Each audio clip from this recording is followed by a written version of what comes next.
So whenever we see a problem of environmental degradation, of resource depletion or pollution, we can ask, I think, three basic questions. The first is, who is it that benefits from the activities that create these problems? Benefits either as producers who reap higher profits because they don't have to control their pollution, or as consumers who pay lower prices because the cost of production didn't count these so-called external costs.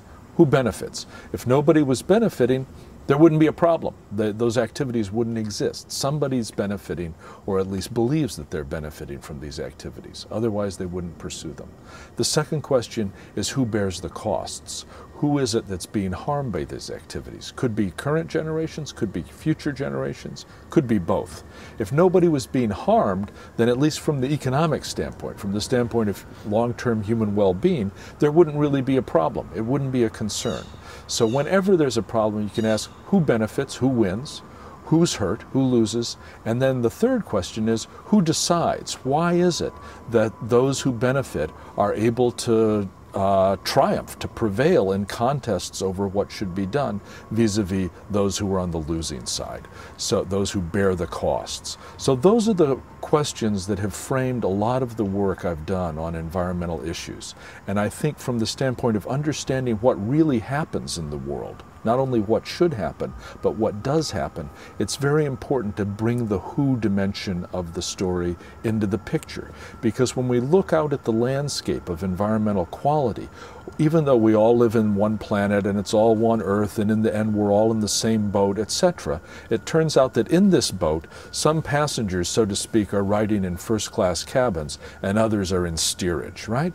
And if you look at environmental quality, you find, and I think anybody who thinks about it for a moment realizes this, that it's distributed very unevenly across the country and across the world. Some people live in relatively clean and safe environments. Others live in relatively dirty and hazardous environments.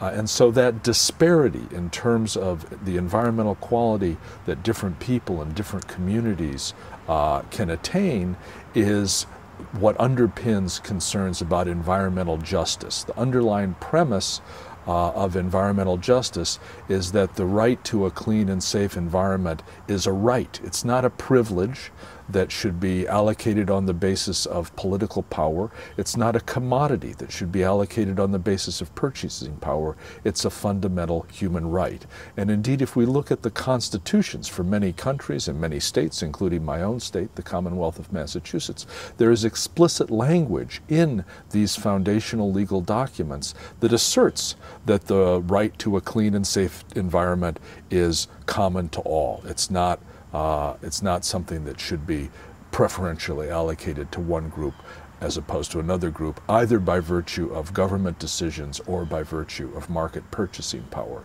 And yet what we see when we look at environmental quality are these disparities. And in particular in the United States, the disparities that have really gave rise to the environmental justice movement, or what became known as the environmental justice movement, starting in the 1980s, were disparities along racial lines. In the 80s, there began to be resistance, organized resistance from communities that were on the receiving end of disproportionate environmental hazards in the form of toxic waste and storage disposal and storage facilities, in the form of incinerators, etc. And very often it turned out that those facilities were being disproportionately sited in communities that were predominantly communities of color. That is to say, large percentages of African Americans, sometimes other racial and ethnic minorities as well, Latinos, Native Americans, and so on. And so these movements began to rise where local people organized themselves to try to resist having yet further burdens imposed on their already overburdened communities, right? Now these movements led to the coining of the term environmental injustice, environmental racism, right? All of which were terms that drew attention to the fact that this universal right to a clean and safe environment is in fact not enjoyed by all our people. Some people enjoy it much less than others.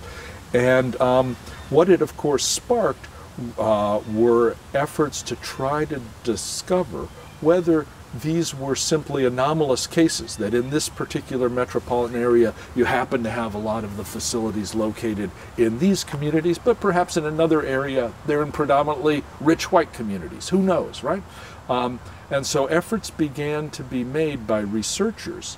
One of the first major studies on this was done by the United Church of Christ in the late 80s to try to ascertain, using data on the location of hazardous facilities and zip codes and demographics and so on, is there a systematic pattern here in the United States of environmental injustice or environmental racism?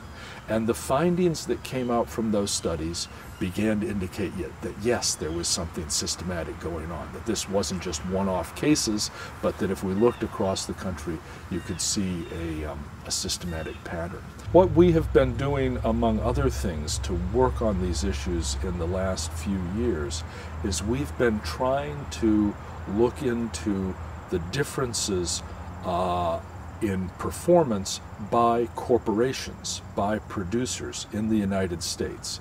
Although in general we find these disproportionate impacts on low-income communities and people of color, the extent of those disproportionalities is not constant across firms in the United States. Some firms have very big disproportionate impacts, others have none. No disproportionate impacts, right? It varies from producer to producer. And it's only recently that the data have become available that allow one to actually systematically explore the extent of those variations and see which are the firms that are relatively good performers in the sense of not imposing disparate burdens on different populations, and which are the firms that really seem to have a problem in terms of accounting for the environmental disparities that we find out there.